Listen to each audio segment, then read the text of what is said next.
It's Monday, the day after Sunday. Sunday was the day we went to church. Monday is the day we are the church. It's Monday, the day after Sunday. Because you see, asking good questions requires us to have a sense of wonder in our lives. And as we grow older, we lose that childlike quality about wondering what's going on, what's in the ocean, what's in the rivers, what's in around us, how the beauty is. We begin to take it for granted. And we also, because we don't wonder, our cynicism and our skepticism keeps us from asking good questions. That brings us, right back to what Deuteronomy chapter 6 calls us to do, to teach our children the love of God and the law of God. And we can't do that unless we have a sense of wonder about what God is doing in our lives. And so I think that that's incredibly important. Pastor's pet peeves. One of my pet peeves, it's a personal pet peeve, is that when you ask somebody how they're doing, you usually expect them to say, oh, okay, or, having a tough day or something like that. Something simple. But one of the pet peeves I have is when people look at you and say, oh, I'm living the dream, in sarcasm. Meaning that their life is just day to day, boring, they're cynical, they're just, they're not happy with their life for some reason. And I think that's a real sign of not being childlike, not being someone who is able to see the wonder of life around us. Excuse me. Speaking of wonder, I wonder where my sock is. Come here. Come here. Right here. Sit. Stop. Drop it. Drop it. Drop it. Come on. Drop. You. Drop it. Good dog.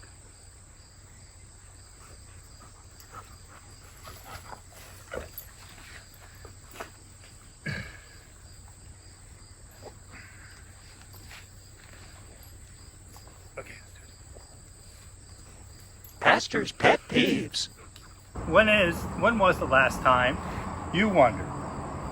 How often have you stopped to check out some flowers or the beauty of creation or the appreciation of friendship, of family, of just the simple things that are in your life? The fact that you have a great job, that you make more money than 90% of the people in the world.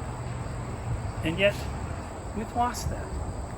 We don't have that sense of wonder. We need to continually regain that.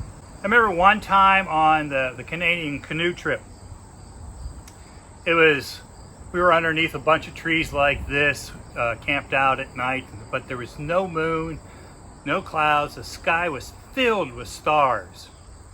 And finally, one of the guys, he mentioned to me, he says, do you mind if I go out in the canoe on the lake to look at the stars? I said, no, but I want to go with you. Well, it ended up all of us got in the canoes, went out to the lake, and we laid in our canoes for hours.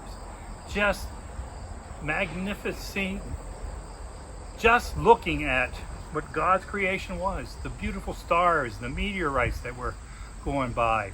We spent hours doing that. Something that I haven't done for the longest time, and yet they were right above me every day. Having a sense of wonder